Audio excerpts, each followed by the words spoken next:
quiero comenzar por un agradecimiento a que se me permita usar un medio que llega a mucha gente para hablar sobre temas que a mí me preocupan, que he tratado, o sea, la gente me conoce, sabe que tuve durante 20 años un medio periodístico escrito en el cual escribía una página editorial todas las semanas con mi opinión personal y con la satisfacción de que era muy leída, pero nunca tuve una respuesta, o sea, nunca nadie se expresó contradiciendo mi opinión, lo cual en principio es muy válido en un sistema democrático, que cada uno pueda decir lo que le parece que tiene que decir. También lo hice durante un tiempo en un medio local, del cual hoy estoy proscripto, pero bueno, esto es otra historia. La idea es empezar a tratar los problemas que existen en la sociedad argentina en particular, porque es donde vivimos, pero en muchas otras sociedades. Para esto yo voy a empezar primero con una consideración que creo necesaria. Yo no soy ni funcionario ni legislador, porque la pregunta que se suele hacer es por qué una persona que no es ni funcionario ni legislador escribe sobre política. Bueno, yo entiendo que, al contrario, los que no somos ni funcionarios ni legisladores debemos escribir sobre política. Los políticos no deben escribir sobre política, deben actuar, deben hacer las cosas o no hacerlas. Ese es el rol del político, hacer o no hacer, no hablar ni escribir, porque si no llegamos a las contradicciones que yo pretendo exponer en el día de hoy. La filosofía política tiene sus comienzos para los que hemos estudiado y pretendo darlo en un lenguaje accesible. Empieza con Platón y Aristóteles en la época de los filósofos griegos, y nuestro sistema democrático vigente tiene básicamente un autor que es Juan Jacobo Rousseau, que escribió lo que se llama el contrato social, explicando que el sistema democrático, que en ese momento estaba recién comenzando a funcionar, era una especie de convenio, de convención entre los que ejercían el poder y el pueblo, pero no una diferencia, o sea, solamente un ejercicio de ciertas personas en el poder, y comparaba con la convención primera. Él decía que la convención primera que existía, o sea, el contrato primero que existía, era el del padre con los hijos, y que duraba hasta que los hijos maduraban. Una vez que los hijos maduraban, esa convención tácita que tiene que ser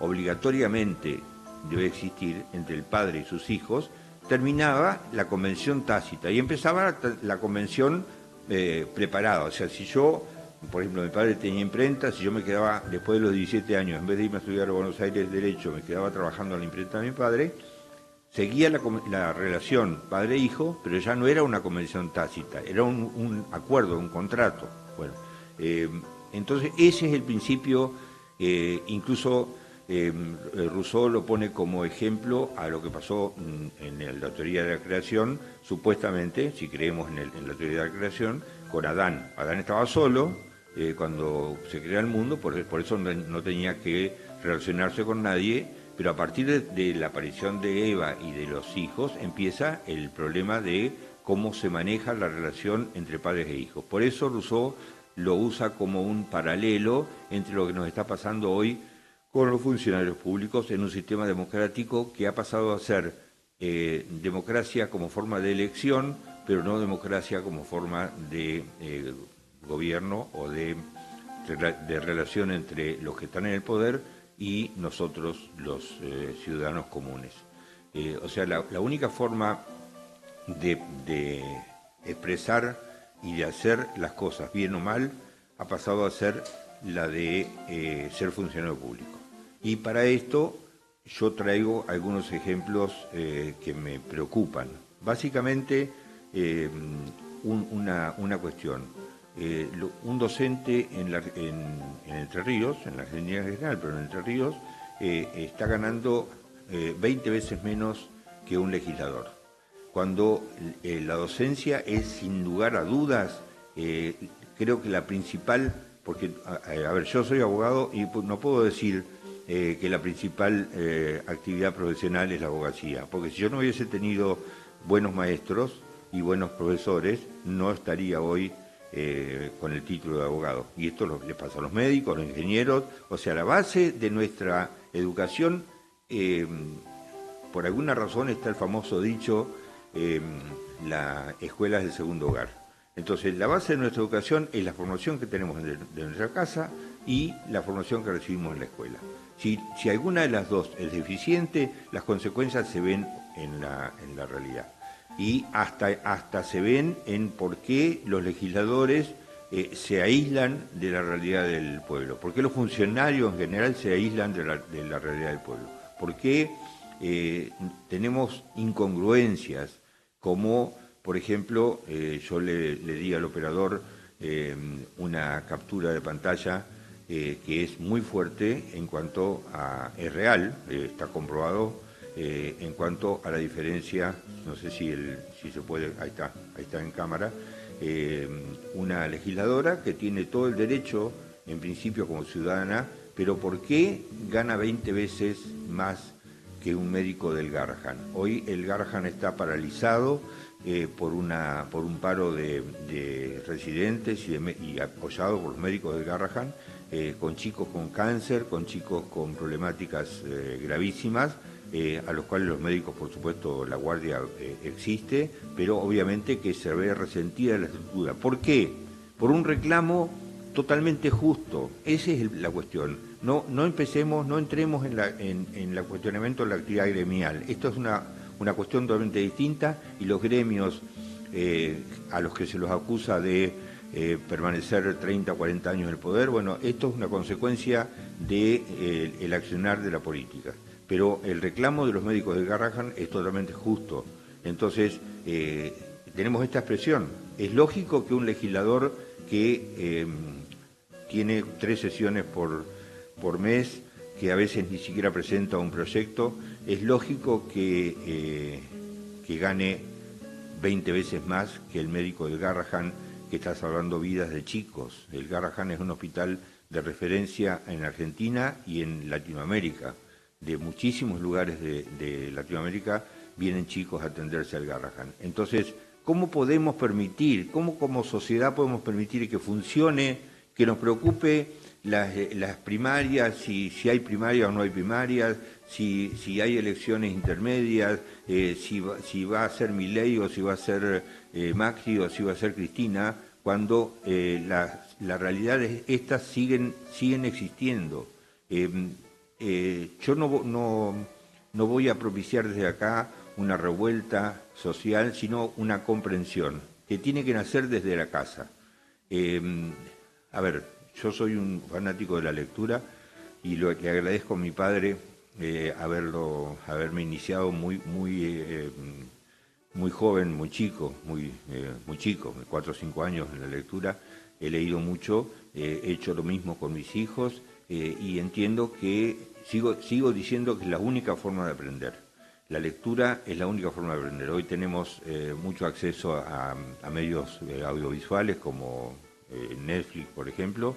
Yo digo que ver una película no ayuda a la formación total de la persona. La lectura es insustituible. Y tenemos hoy el vicio de que la lectura ha sido suplida por el celular acá. Ver chicos de 5 años todo el día con el celular acá, ¿sí? Más allá de la afectación que le puede producir a la vista, que eso será competencia de otro tipo de profesional, yo como abogado, como docente jubilado, pero de 32 años de ejercicio, debo decir que no se puede aprender de esta manera. Es más, porque el fundamento para justificar de parte de los padres esto es para que el chico esté tranquilo y no moleste. Esta es la respuesta que yo recibo de cuando se lo planteo, porque voy de frente, ¿sí? No tengo drama.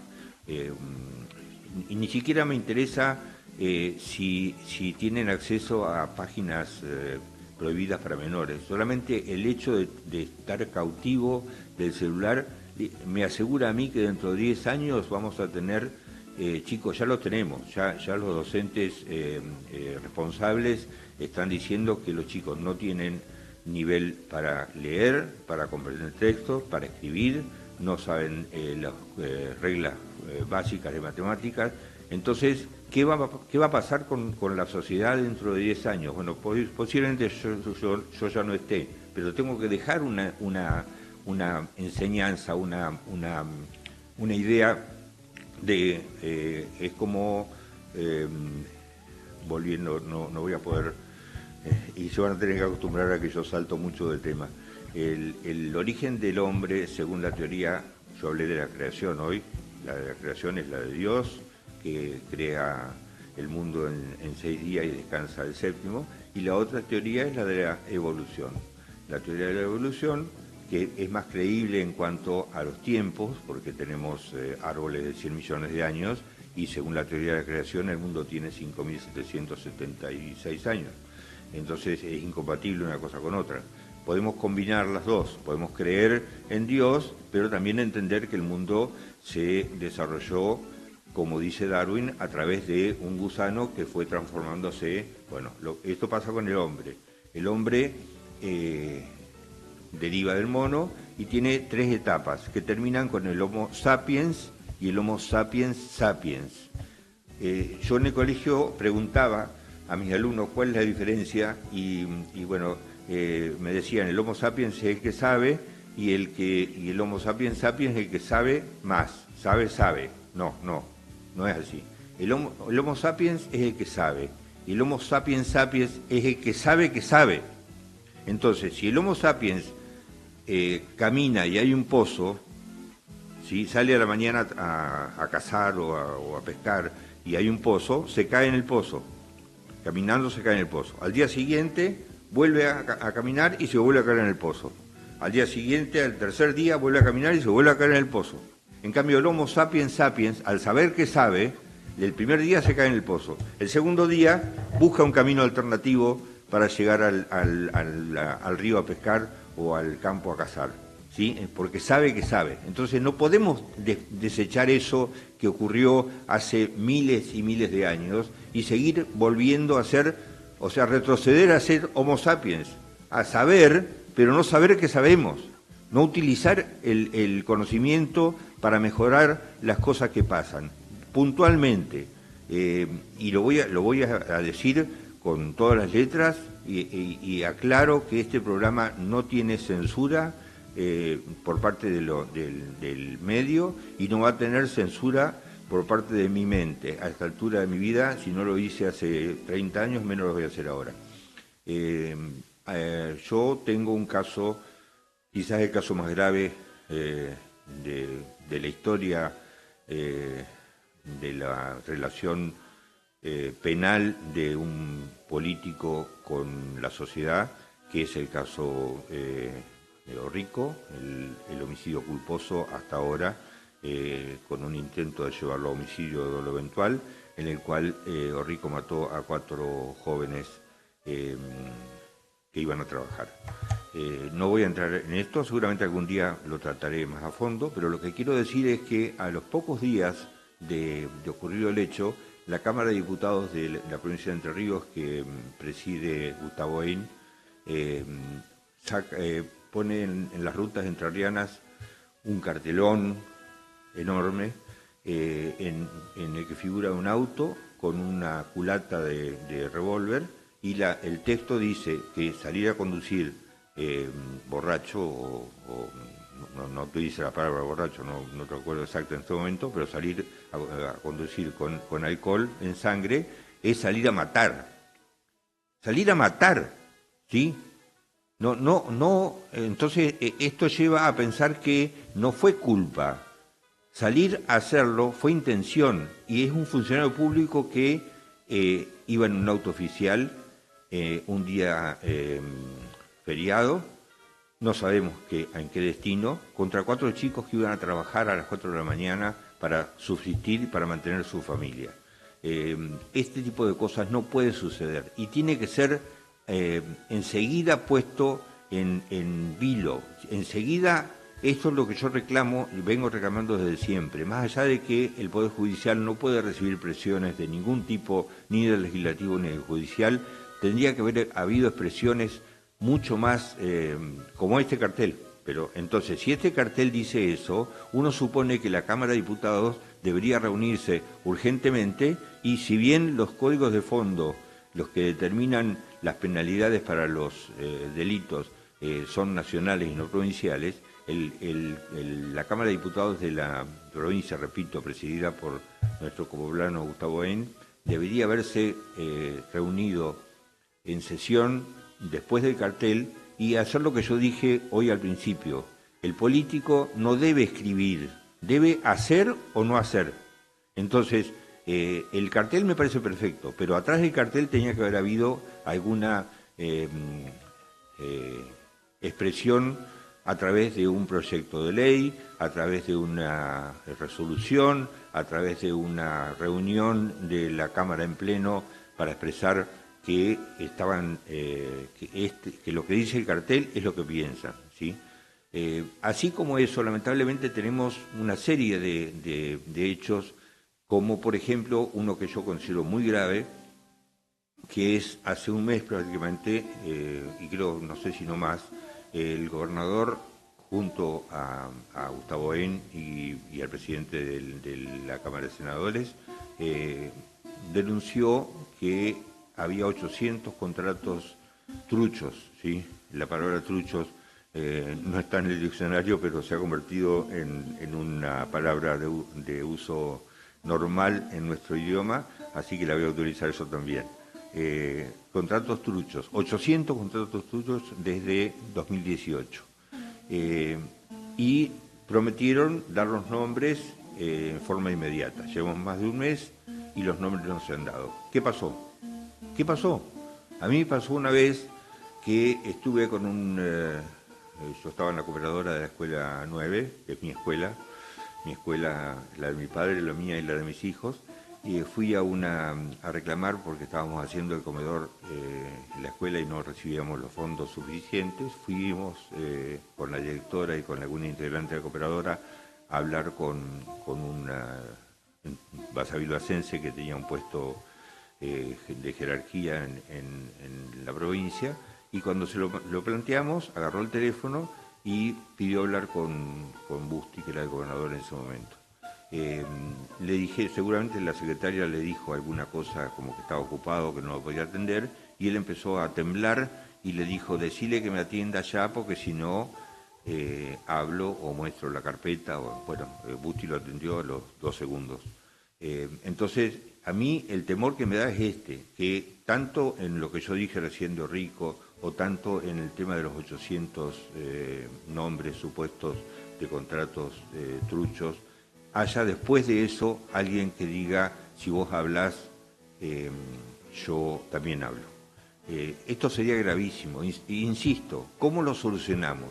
Lo solucionamos haciendo que el funcionario público de cualquier tipo, tanto del Poder Judicial, del Poder Legislativo o del Poder Ejecutivo, como de organismos, me está pasando con el IOSPER, por ejemplo, comprendan que son ciudadanos iguales que nosotros, que no tienen privilegios, que no pueden tener diferencias tan grandes en cuanto al nivel de ingresos, porque están o más responsable de la vida de nosotros. El funcionario del IOSPER es menos, para mí, es menos responsable que un médico cirujano de un hospital que salva una vida. Entonces, ese desajuste entre los ingresos tiene que ser alguna vez explicado, sin entrar a hablar de corrupción. Yo no estoy hablando de eso, estoy hablando de lo impropio, hasta de lo agresivo que significa para un ciudadano común estar peleando por llegar a fin de mes y alimentarse él y su familia, y ver por los medios el desajuste como mostramos recién en el cartel, que un legislador gane 20 veces más que un médico de Carrascal. En Entre Ríos lo vemos, ahí está de vuelta el cartel. Esto es un insulto, es un insulto a los que trabajamos todos los días, aún desde un título profesional, pero que no ganamos eso ni bueno, debería decir una mala palabra, o por lo menos una palabra. También es otro tema, el tema de las malas palabras. Yo creo que no existen. Quizás la utilización, yo voy a utilizar una para expresarlo. Yo le decía a mis alumnos que si uno va caminando y se atropella una silla que está en el medio del camino y se la lleva por delante, yo no le puedo decir qué tonto que fuiste, qué torpe que fuiste. Obviamente que le voy a decir qué boludo, ¿sí? Ahora, si yo voy por la calle, boludo, che boludo, ya boludo, bueno, esto es un exceso. Pero la palabra adecuada para decirle a una persona que comete una torpeza en el idioma cotidiano es esta. Y o sea, las malas palabras no son malas palabras por sí mismas, sino por el uso que le damos, ¿sí? Si le damos el uso que corresponde, o sea, si le decimos con su nombre a una persona, con el nombre que le corresponde a la actitud que está llevando adelante, es la palabra adecuada. Yo recurro siempre, cuando explico esto, respecto a otra palabra que se considera mala palabra, una poesía de una monja, Sor Juana Inés de la Cruz, que también me da pie para justificar lo que estoy diciendo, pero además también para un hecho específico que se define con una, entre comillas, mala palabra. Sor Juana Inés de la Cruz escribió una poesía que se llama Redondillas y que dice textualmente, a mí me gusta mucho la poesía y tengo para eso buena memoria: hombres necios que acusáis a la mujer sin razón, sin ver que sois la ocasión de lo mismo que juzgáis.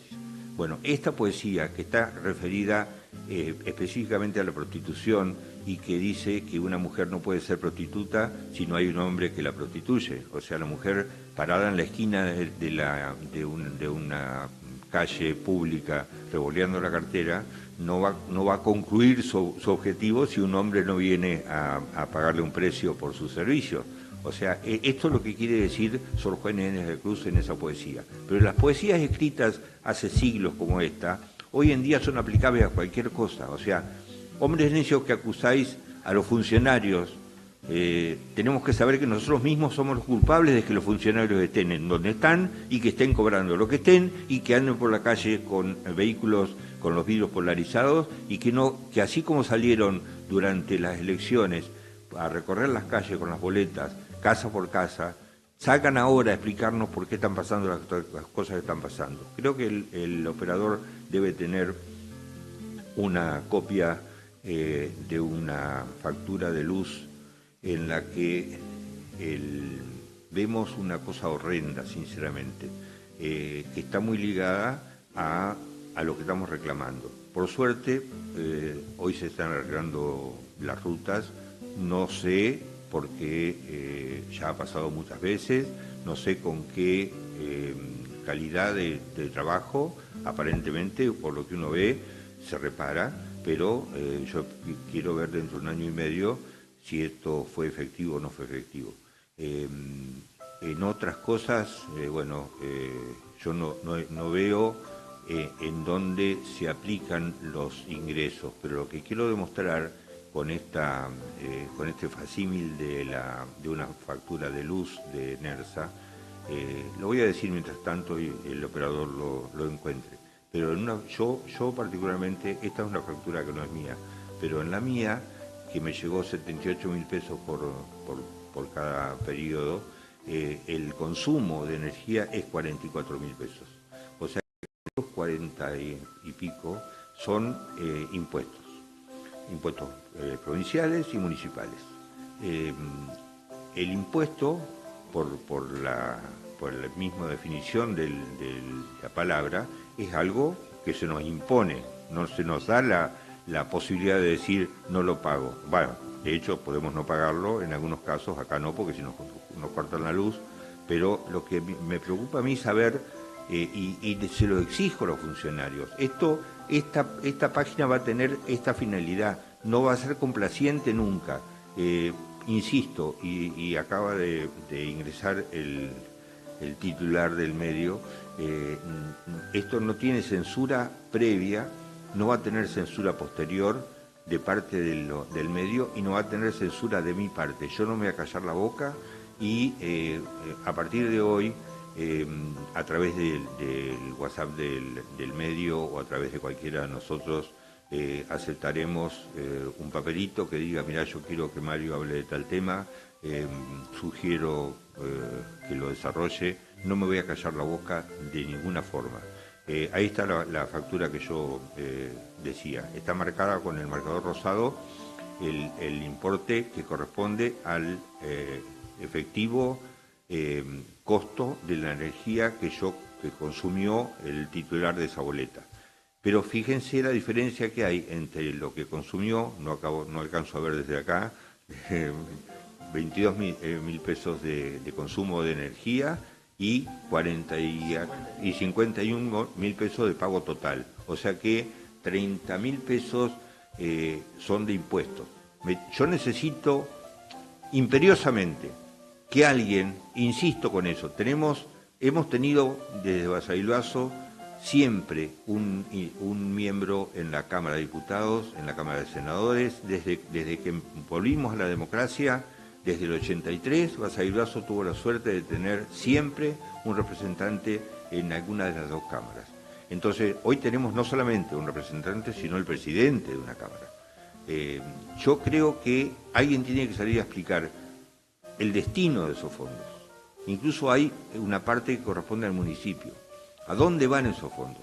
Si esos fondos van a al cartel que yo mostré antes de una diputada, quizás no estoy tan de acuerdo con el tema de la educación que tiene. Esto ya sería caer, y algún día lo voy a hablar, porque también tengo una postura firme respecto a esto. Se define popularmente como elitismo cuando uno exige que para determinada actividad haya una preparación específica. Esto llevaría a decir que el Congreso debería estar formado, el Congreso de la Nación, que tiene 257 miembros, la Cámara de Diputados tiene 257 miembros, deberían ser todos abogados, porque hacer una ley o hacer un proyecto de ley, estamos más preparados los abogados que cualquier otro profesional o no. Sin embargo, esto me parece un tema discutible. Decir que esta chica que mostramos en la foto no tiene estudios, no es lo que hoy, por lo menos no es lo que hoy voy a discutir, sino lo que voy a discutir es que me demuestren que hace lo que hace una maestra todos los días enseñándole a los chicos, viajando bajo la lluvia, a dedo, para poder hacer carrera y tratando de enseñar a los chicos que vienen con una carga, y no tengo temor de decirlo, y acepto que alguno venga a discutírmelo, o me lo exprese por escrito, o incluso veamos la posibilidad con seriedad de hacer una discusión in situ. Pero el chico viene con una carga de la casa normalmente, de carencia de apoyo para que estudie. Entonces llega a la escuela y se encuentra con dos problemas, con un docente que está falto de incentivos, que se ve cuando yo creo que cuando el docente vea este cartel, si bien habla de los médicos del Garrahan, se va a sentir absolutamente dolido, como me siento yo. Yo estoy jubilado después de 32 años de docencia secundaria y universitaria. Seguramente muchos de mis exalumnos van a estar mirando este programa, y cobro de jubilación 480.000 pesos. Cuando en Basavilbaso tenemos exfuncionarios que cobran de jubilación de privilegio 20 veces más, habiendo hecho, y esto lo digo con toda mi alma, habiendo hecho muchísimo menos de lo que hice yo y de lo que hicieron mis colegas, lo que compartieron conmigo los años de docencia, porque nosotros formamos a los chicos para el futuro, Tengo el placer de que me paran exalumnos en la calle y me dicen, vamos a una universidad nacional, y cuando el profesor nos pregunta por qué tenemos esta facilidad para razonar, explican, hemos tenido buenos docentes que nos enseñaron a pensar. Bueno, hoy en día el docente, el docente sigue teniendo, salvo por ahí excepciones, la misma calidad de formación, pero se encuentra con que vienen los chicos con una problemática familiar difícil de enfrentar. Y ya que estoy en esto, también voy a mencionar, porque lo mencioné cuando hablé del contrato social de Rousseau, explicando que la primera sociedad convencional es la familia. Cuando expliqué que hay un contrato implícito entre padres e hijos, el contrato no es solamente darle de comer o abrigarlos o tenderle la cama. El contrato es preparar a los hijos para el futuro, darles el primer escalón. Por eso también utilicé esta frase conocida, que la escuela es el segundo hogar. Si nos falla una de los escalones, así como en los hechos, si pretendemos subir una escalera y pisamos en falso un escalón que no existe y nos caemos, también nos vamos a caer en esto, en lo que estoy diciendo, si alguno de los escalones falla. Por eso es que es tan importante cualquiera de estas etapas.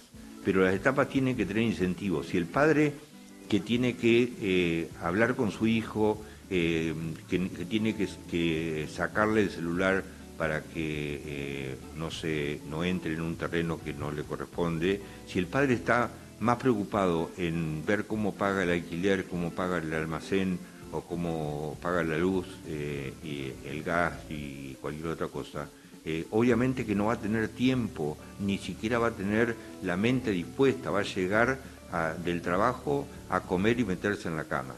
Entonces, eso es lo que a mí me preocupa. ¿Por qué esta diferencia económica entre el ingreso de los funcionarios y el ingreso de la gente común?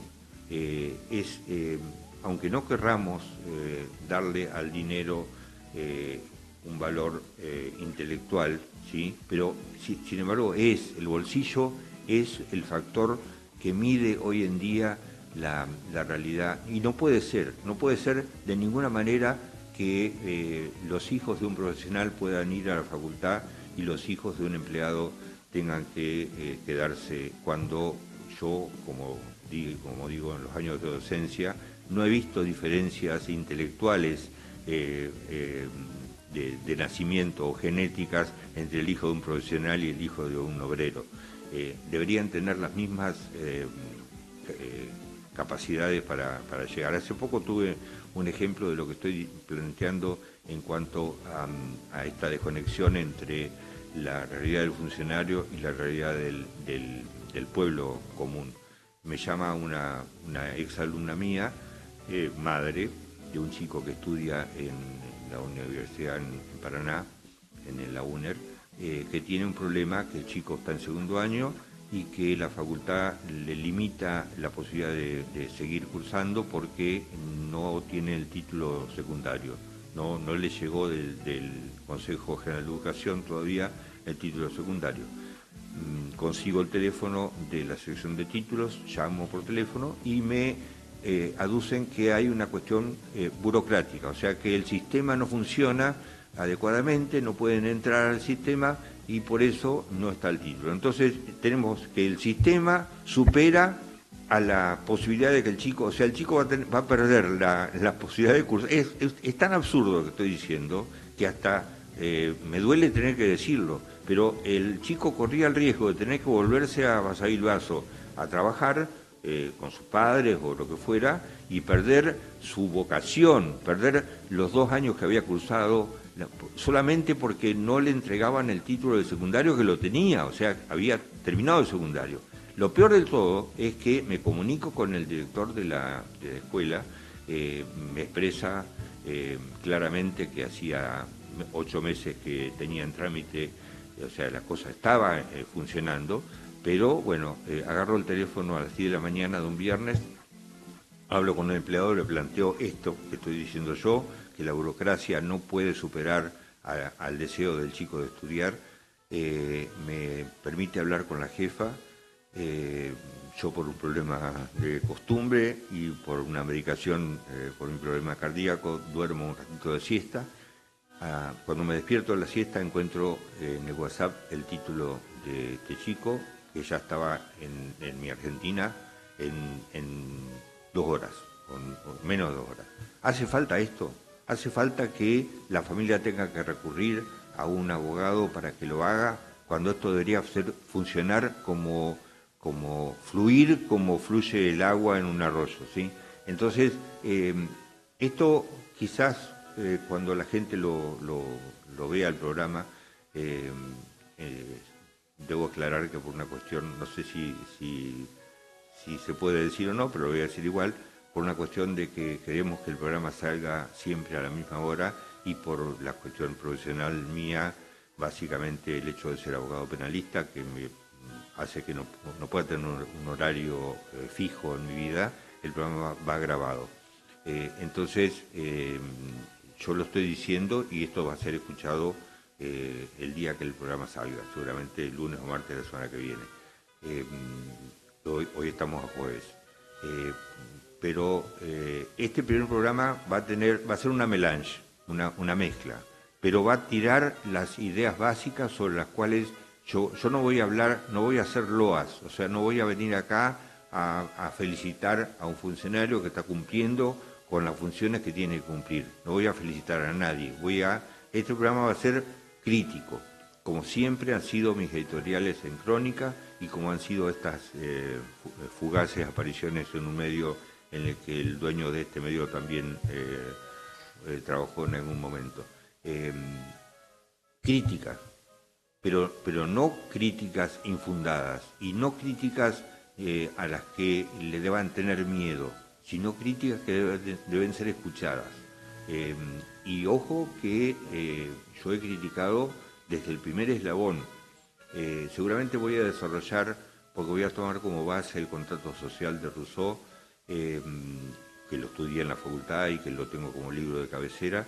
Seguramente lo voy a seguir utilizando para demostrar que esto está escrito, o sea que no es un capricho lo que estamos diciendo, está escrito que desde el primer órgano que tiene contrato convencional tácito, que es la familia, el contrato entre los padres y sus hijos, desde ahí en adelante hay una hilación, hay un camino para recorrer. Por eso utilicé también la parábola del Homo sapiens y el Homo sapiens sapiens, por eso utilicé también la poesía de Sor Juana Inés de la Cruz, para referirla, para sacarla de contexto de la prostitución y llevarla a cualquier otro tema. O sea, cuando acusamos y no participamos, ahí está el problema. Cuando votamos mal, cuando elegimos mal, cuando somos partícipes de un sistema democrático que no consiste solamente en que el pueblo vote. El sistema democrático consiste en que el pueblo participe activamente en los mecanismos que existen. Acá hay una confusión cuando se dice no mezclemos la política. Es un error. Lo que no tenemos que mezclar es el partidismo o, en todo caso, ya que estamos en términos de uso vulgar o común, en la politiquería. Pero la política, por definición, es el arte de lograr el bienestar general. O sea, cuando estamos viendo que la política no genera el bienestar general, tenemos que salir a decirlo. Y bueno, normalmente hay voceros, ¿sí? En este caso yo pretendo, con toda la modestia posible, convertirme en un vocero, porque lamentablemente en los medios nacionales, en los provinciales también, pero en los medios nacionales hemos visto, según las épocas, periodistas que en los medios que en su momento Kirchner acusó de Clarín, dueño de los medios, se expresaban de una manera en TN o en Canal 13 y hoy están en C5N o en América y dicen cosas totalmente distintas, o cosas que decían de los Kirchner antes y no las dicen ahora, o cosas que decían de Milei antes y ahora no las dicen.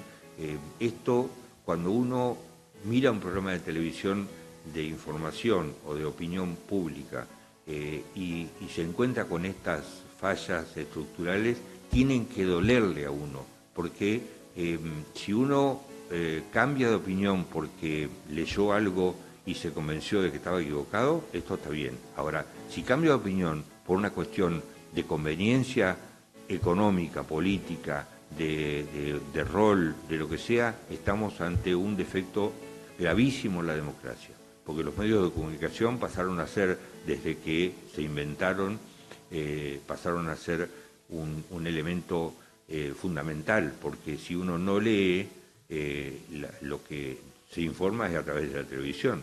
Ayer, como anécdota, lo hablábamos recién también con el técnico antes de empezar, en un programa de Vol, programa que tiene Guido Casca en televisión, que hay 5 opciones y al que se equivoca le cae una bola y lo tira a la pileta.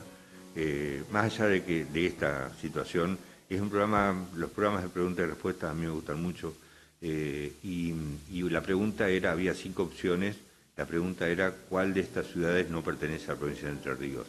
Y bueno, nos pusimos contentos muchos de lo que estábamos mirando, y algunos incluso lo publicaron, como el doctor Raúl Ascaino. Apareció entre las 4 ciudades que sí pertenecían a Entre Ríos, Basavilbaso. Yo sé por qué salió, pero bueno, de todas maneras salió, ¿sí? Salió, y la que no pertenecía era La Calera. Me preguntaba recién si contestaron afirmativamente, y sí, por supuesto. Los 4 se pusieron en las 4 ciudades: Urdinarrain, Basavilbaso, Gualeguaychú y, bueno, Chajarí, me parece. Urdinarrain, eso. Bueno, todas estas cosas ilustran y ayudan a ver que podemos llegar, podemos romper con este criterio que también alguna vez un filósofo definió como contradicción fundamental, y la estamos sufriendo. Quizás esta falta, a ver, yo insisto, soy un fanático de la lectura y promuevo la lectura como única forma de aprendizaje, no creo que haya otra, pero entiendo que hay gente que no ha tenido la posibilidad de leer por distintas razones, entonces quiero desde acá ayudar con esta cuestión, trayendo expresiones filosóficas que definen, como lo que dije recién, tanto la poesía de Sor Juana Inés de la Cruz como el tema del Homo sapiens. Entonces, seguramente van a escucharme en estos espacios traer cosas que parecieran ser ajenas al pensamiento cotidiano, pero que explican muchísimas cosas. Yo comencé, hace un año tuve la suerte de ser convocado por la UADER cuando se cumplieron 30 años de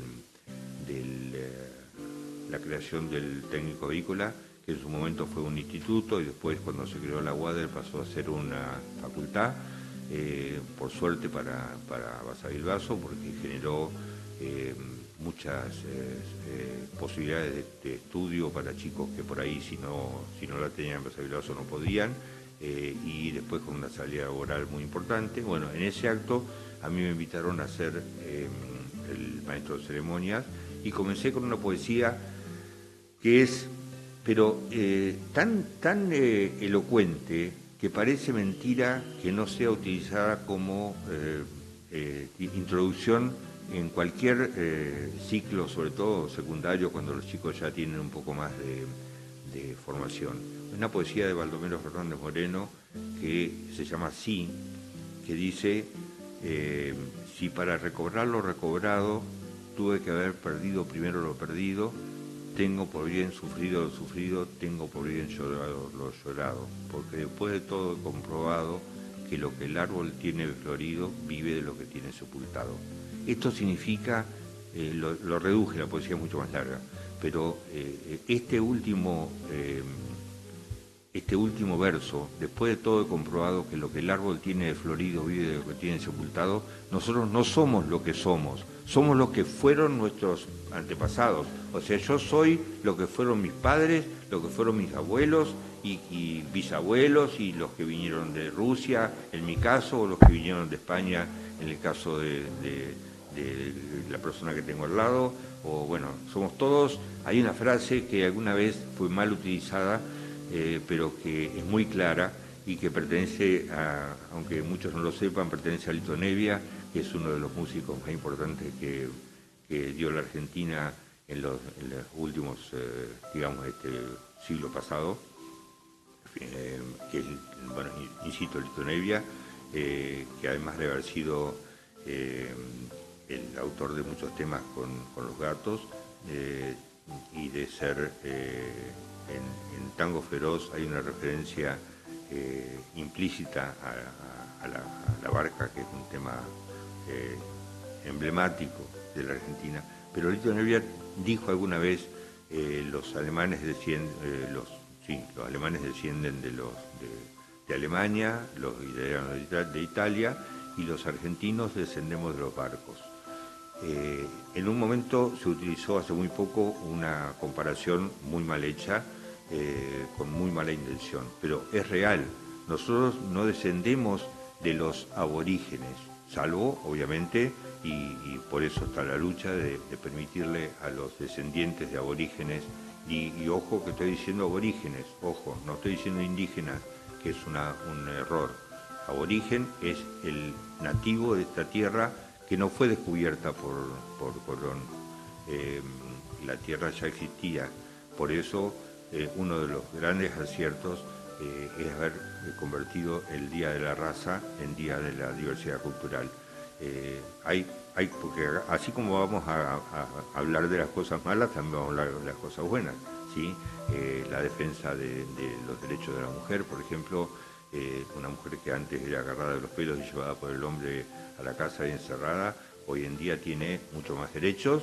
También vamos a hablar algún día de los excesos de estos derechos, no tengo ningún drama en decirlo, pero esta expresión, porque después de todo comprobado que lo que el árbol tiene de florido vive de lo que tiene sepultado. Yo soy abogado porque mi padre se rompió la sentadera para mandarme a Buenos Aires a estudiar la carrera que yo quería estudiar. Se había creado hace muy poco en Concepción de Uruguay la carrera de Ciencias Económicas. Yo trabajaba en la imprenta de mi padre, yo tenía auto, desde muy joven mi padre me propuso que me quedara acá, que estudiara Ciencias Económicas en Uruguay y que siguiera trabajando con la imprenta. Y sin embargo, yo quería ser abogado de la UBA y mi padre, con todo esfuerzo, me mandó a estudiar mis padres me mandaron a estudiar a Buenos Aires. Bueno, esto es lo que quiere decir este verso. Después de todo comprobado que lo que el árbol tiene florido, o sea, lo que yo soy hoy, lo que Mario Orkusen es hoy, es gracias a lo que tiene sepultado, es gracias a lo que hoy está bajo tierra, que son mis padres, mis abuelos, que lograron este objetivo. Yo no soy yo porque soy yo. Soy yo por mi pasado, y todo lo que está pasando es fruto de ese pasado. La realidad política argentina de hoy tiene su explicación, y voy a tirar el tema, pero lo voy a desarrollar en la próxima oportunidad. La Argentina estuvo gobernada durante 80 años fácilmente por un sector social conservador que no advertía los derechos del pueblo. Recién con Irigoyen, después de la ley Sáenz Peña, cuando se hace el voto obligatorio, secreto y universal, recién ahí el pueblo empieza a tener participación. Después también, y también lo voy a decir porque no tengo ningún temor, también voy a hablar de los defectos que tuvo la democracia a partir de los mediados del siglo pasado, defectos que estamos sufriendo hoy, y mi convicción respecto a que tanto en Basavilbaso como en Entre Ríos, como en la Argentina, hemos tenido como excepción funcionarios que han sabido cuál era su función y a quién le debían rendir cuentas, no a su contador o a su banco de una isla del Caribe donde los fondos no son controlados, sino darle explicación a quienes lo votaron y a quienes viven en su barrio, en su cuadra. Yo mencioné hoy tangencialmente el caso Rico, y uno de los problemas más graves que hemos tenido quienes estamos metidos hasta el tuétano en esta cuestión es la falta de adhesión de justamente de funcionarios públicos que deberían estar al lado de las familias para apoyarlas. Pero duele más todavía cuando se trata de gente que nació en el mismo barrio. Por suerte Marcelo no tuvo mucho de estas diferencias de estructura social. Hemos estudiado, yo particularmente, que cursé la primaria en la Escuela 9, mis compañeros eran todos del por entonces barrio del Cementerio y seguimos hoy encontrándonos con los que el barrio San José, encontrándonos y abrazándonos en la calle. Marcelo creo que es una expresión muy clara de la convivencia, de cómo se puede convivir.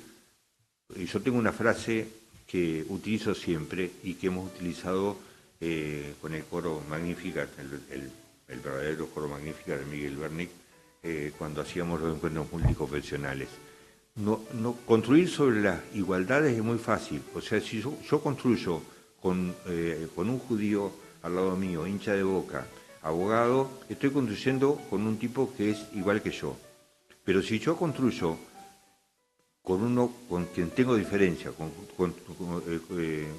construyo con un católico, con un hincha de River, con alguien que no tiene un título universitario, ahí es donde está la verdad de las cosas. Nosotros habíamos hecho un logo en el que había un mapamundi con un camino hacia el cielo, supuestamente hacia Dios, y el texto decía, aún sobre las diferencias. Tan expresivo era el texto que para los que conocen el uso de las computadoras y los tipos de letra, cada letra de la frase, aún sobre las diferencias, era un tipo de letra distinto, ¿sí? La A estaba en Arial, la B estaba en Times New Roman y así sucesivamente. Aprendamos esto, salgamos a la calle a considerar que la persona que cruza frente a nosotros es igual que nosotros.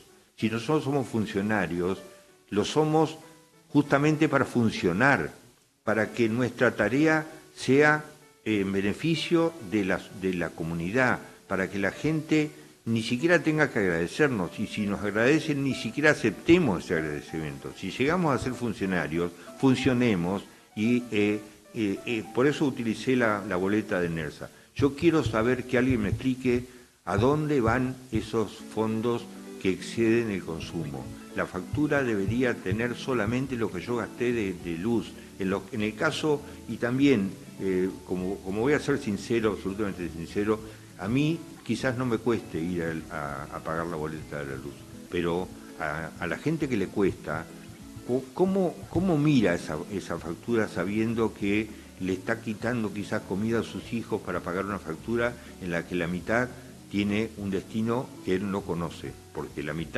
hay una mitad que sí sabe que es la que le hizo prender la luz y funcionar la heladera o el calefactor, pero la otra mitad él no sabe a dónde va, y alguien me tiene que venir a explicar, quien nos tiene que venir a explicar, dije me tiene porque yo puedo decirlo después acá, explicarnos a dónde van esos fondos, cuál es el destino. Y yo exijo, voy a terminar con esto, lo voy a exigir a través de acá, pero lo voy a exigir con una presentación que voy a hacer el viernes en Paraná, mañana, que esa promesa de dar los 800 nombres de los contratos truchos se efectivice, que sepamos quiénes son los que usaron esa diferencia de la factura de luz para cobrar un sueldo sin hacer nada, ocultándose, y cuál es la razón por la cual hoy todavía existe ese ocultamiento. Si no, más allá de que sea Milei, Cristina, Macri o quien sea que nos gobierne, o acá en Entre Ríos Bordet o Frigerio, o el que sea, vamos a seguir con los mismos padecimientos. Necesitamos que, yo pretendo que esta columna sea un inicio de la valentía de los que pensamos seriamente en una sociedad seria. Usemos los medios para expresarlo, que lo digamos, que no nos aprovechemos de la situación y que utilicemos el conocimiento que tenemos para esclarecer a la gente y para que la gente sepa que acá no hay diferencias sociales, no hay una casta como hay, Milei lo dijo respecto a la clase política, pero hay países como la India que tiene, sí, castas muy definidas, que no pueden ser cambiadas. Si yo nací en una casta, muero en esa casta. En la Argentina no hay. La Argentina, si hay algo más allá de Messi, de Maradona, de Monzón, si hay algo que define a la Argentina es que debe ser el país en el que el cambio social es más fácil de consumar. O sea, si una familia decide hacer el esfuerzo de mandar a su hijo a estudiar a una facultad como la que estudié yo, la Facultad de Derecho de la UBA en Buenos Aires, lo único que tiene que hacer es llevar el DNI del chico. No tiene que demostrar que el padre es abogado, ingeniero, no importa si es lustrabotas o cartonero.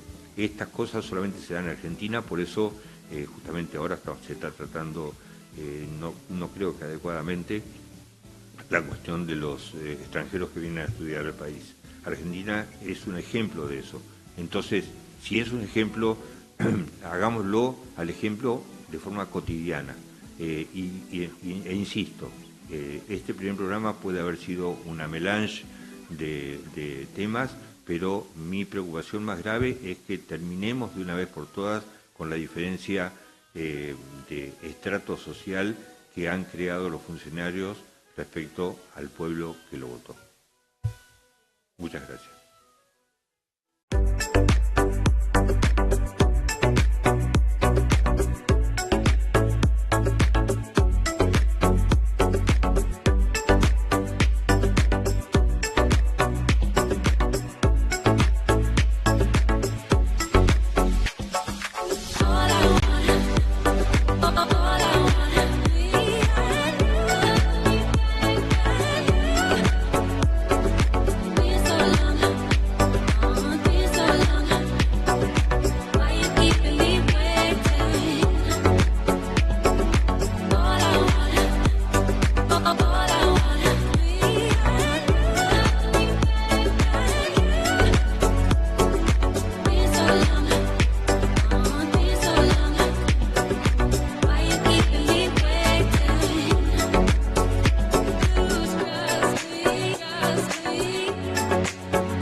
¿Seguís atrapado con tu viejo servicio de Internet y TV? Es hora de un cambio. Conectate a Internet Services, la nueva era de Internet y TV HD a través de fibra óptica. Disfruta de planes que van desde 300 hasta 800 megas de velocidad, junto con un servicio de TV que incluye todas tus señales favoritas en alta definición. Y eso no es todo. Aprovecha nuestra increíble promoción sin costo de instalación y descuentos durante 6 meses. Internet Services es más que Internet.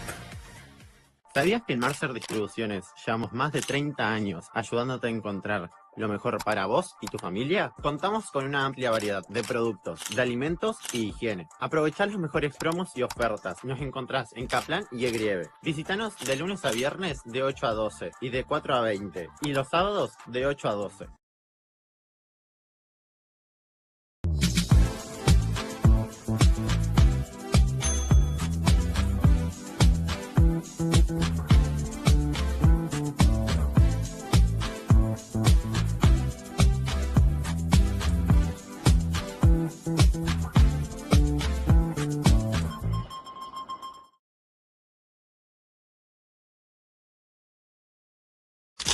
Participa en nuestro concurso por el aniversario de Vaso. Solo participas enviando una foto de Vasabil Vaso en formato horizontal a nuestro WhatsApp.